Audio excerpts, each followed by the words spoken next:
তুমি আল্লাহর ভয়ে জেনা বাদ দিলা, আল্লাহর কাছেই চাইলা, ধৈর্য আল্লাহর জন্যই ধরলা, আশা আল্লাহর কাছেই করো, তিনি কি তোমাকে ফেরাবে?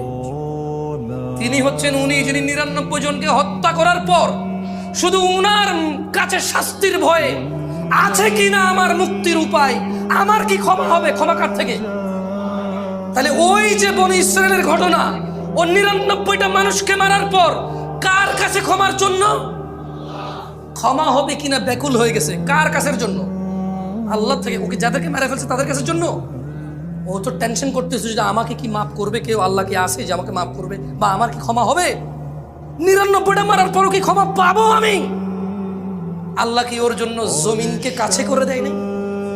এই মাটি তুমি এক চুল নাড়তে পারবা? এই জমিন তুমি এক চুল নাড়তে পারবা? ভাই আমার, তুমি কি বনি ইসরায়েলের ওই ৯৯ জন হত্যাকারীর চাইতে নিজেকে খারাপ মনে করো?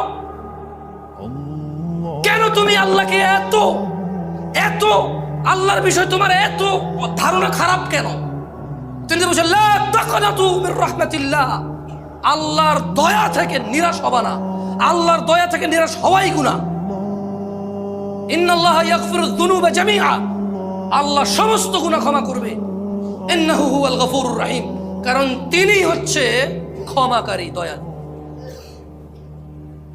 তুমি কি ওই যে পতিতালয়ের মহিলা তার চাইতেও খারাপ যে কুকুরকে পানি পান করিয়ে জান্নাতের বিষয় জেনে গেছে?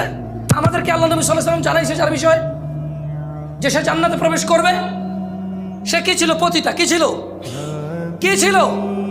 তুমি কি তার চাইতে খারাপ মনে করো নিজেরে?